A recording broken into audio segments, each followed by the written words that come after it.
Good evening again. I want to talk tonight about Swinton's churches and chapels, some of which have been completely lost, some of which have changed location, and some of which have substantially changed appearances. So there's like three categories. And Swinton had a huge proliferation actually of places of worship. But they were never only just about places of worship. There were community centres, there were clubs attached to them, youth groups, social activities of all kinds went on. So just to explain where I am, I'm stood at the end of Charles Street in Swinton, and Charles Street today looks very different from what it once looked like. In this photograph, for example, this is taken back in 1945, and this was Victory in Europe Day, celebrated on Charles Street, and you can see the terraced housing there as was at that time. Charles Street was rebuilt in the 1980s and is now a complex of bungalows. But the church I'm standing at is called the Liberty Church now, and this is an example of how a church has changed locations. I'm just going to step back and just indicate that there's a stone in the grass here, and it says Zion. Now that has been relocated here. It's a relic from a previous building, and if we can just step back to where we were, we can look at the church building, what the stone came from. If you can look at this white shape here, that is the actual Zion stone, and it was on Whiteley Road, and you access the church down this sort of ginnel between these two properties here. And it's all now swept away, but that was where the Zion Church was. So that's a church that's moved location. Quite an interesting photograph is on the inside of that premise. So we can actually see the inside of the building that's long gone. It says worship the Lord in the beauty of holiness, it says there. And this is actually a social event. This is the 100th birthday of this particular gentleman here, a Swinton resident. So this is a photograph from the 1950s. Now in Britain today, there are around about 100,000 people who have reached 100 years or more. In the 1950s, that was a really unusual occurrence. By the church, they're celebrating the birthday of this gentleman sat there with his wife, Swinton's oldest resident. So that's one church that's like moved location. For completeness, I'll mention the Bethany Church on Rome's Lane. Now that church is a brick-built church from the 1920s, still in the same location, still in the same purpose. So really a bit outside of the scope what we're talking about tonight.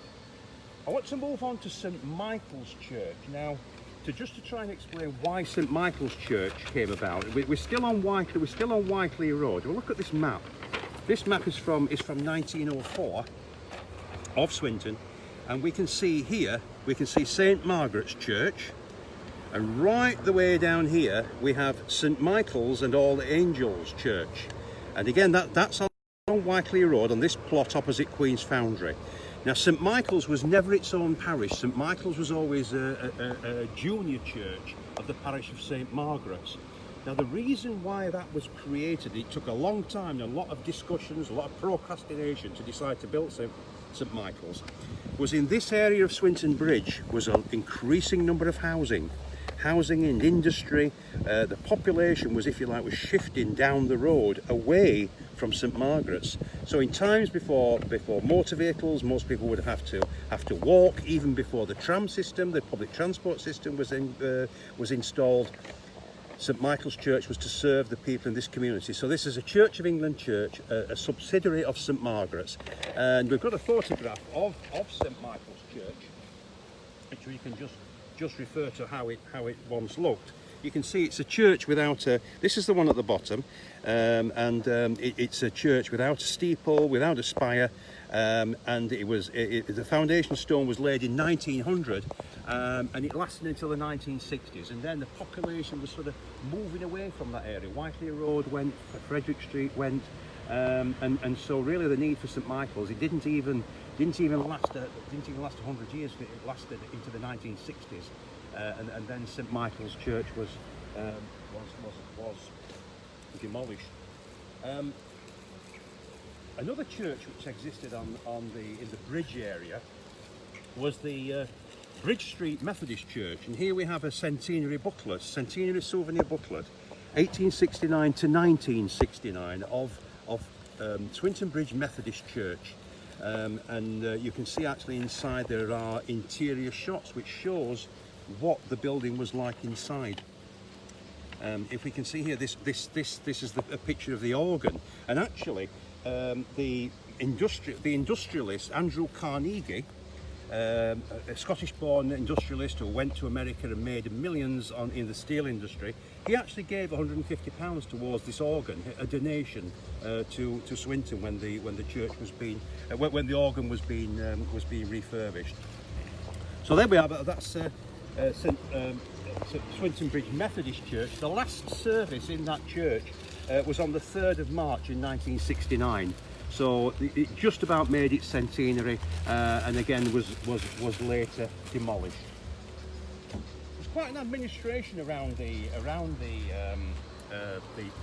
church structures, and this is a pamphlet from 1939, just on the eve of the Second World War, which actually names it gives a rota of the preachers, and what referenced is in the Swinton Mexborough area is Rotherham and Mexborough, but we have Swinton Ebenezer Chapel, and we have Highthorne Church over in Kilness, and we have the Ballbroom Church down on Queen Street. Quite a number of people were involved in the organisation of this. The various committees are named and their addresses, and also there's a rota of preachers. Over 30 preachers there, which were available to work in the Wesleyan Reform grouping of churches. We'll come up the road now somewhat and come up Station Street, and then we have the grand opening of the new Congregational Church, and this is dated 1901. A fine building on Station Street. Take a look at the photograph of it. This is how it appeared. This shot was from the 1920s. You can see the lines here which supported the tramway, and this was the sort of structure of Swinton Congregational Church. A very outstanding building, really. A few interior shots. We're blessed with a few interior shots. It had like a blue paint background, an illuminated cross. I'll just come around this way. My apologies for having to move the camera around, but you can see it had a balcony, and there's the structures here holding up the balcony.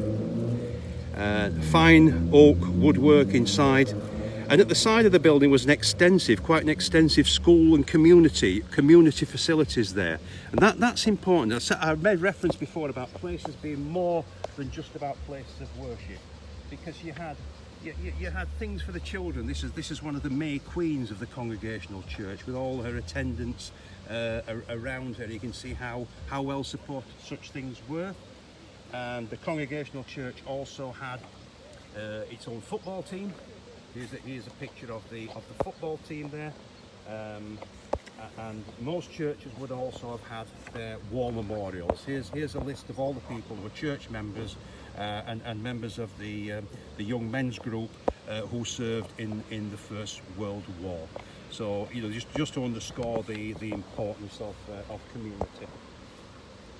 So one final look at the Congregational Church, which was being demolished a number of years ago, and now has been replaced by modern flats on that site. But certainly a significant building and a great landmark.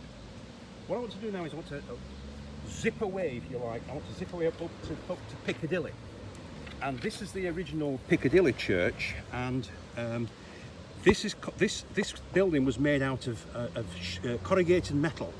They were nicknamed the Tin Tabernacles, and basically these buildings were mail order buildings. You could actually buy them off a catalogue, they'd be delivered, you'd bolt them together, and there you have a church built in there, or it could have been used. The tin building could have been used for something else. The Ballbroom Church on Queen Street was very similar to this. The new church at Ballbroom, its first service was 1967 in the permanent structure. This building was replaced at Piccadilly in 1958. So the Tin Tabernacle, and this is the first church that was up in Piccadilly. We come back into the town centre now, and I want to make reference to another lost church. So St Michael's is a lost church, Piccadilly is a replaced church, the Congregational Church is a lost church, and this is another lost church. And this was called the Ebenezer Church on Milton Street, and this was demolished in 1999. The building was demolished after closure. And again, the site's being redeveloped now. So another lost building. This is what it looked like in its heyday while there were still services being carried on. The building looks in somewhat better fettle there than as it finished off. But again, quite on a crowded location in Milton Street, and one of the churches that's now lost forever. I will just mention for completeness the site of the Norman Chapel. You've seen, people have seen this image before. This was the 12th century Norman church which existed on the site of what is now Swinton Church Hall. And by including this, I can then include the building of St John's Church. It's still there, still recognisable as it is. St John's is worth a story on its own, because this is a building that's changed in structure. So again, Oberon's changed, Piccadilly's changed, and St John's has changed in structure over the years. And the building that we see here, the exterior, dates from 1910. This photograph was taken not long after the church hall was built, St Margaret's Church Hall, in 1913. And yet actually you can see how narrow the roadway was at that time, before the roadway was widened in the 1930s. So not quite, but showing the fine building of St John's Church there at the side of the church hall. And this photograph here is actually shows the foundation stone being laid of St Margaret's Church Hall. You can maybe see how crowded were the houses on Chapel Hill, crowding into the church hall. The foundation stone being laid in 1913. So almost like completing our picture now. Maybe we can just give a quick reference to St Margaret's Parish Church. This is the original church, how it once looked before the fire in the 1890s. So the only thing that does remain now which is original, is the tower. And you can see at either side how the church became wider from the original. So again, a church that's changed significantly in appearance. So I hope I haven't missed any churches there in Swinton. I've brushed over the church at Highthorne in Kilnest, because really that was a little bit outside of the scope. But again, another church. The building's still there, but the use of this church has gone. So quite an interesting picture, quite a mixed picture in Swinton, and this stone, which many people maybe wonder why that's there in the verge. It does show some of our heritage in a building that has long disappeared. So thank you very much for listening. I hope you found that interesting.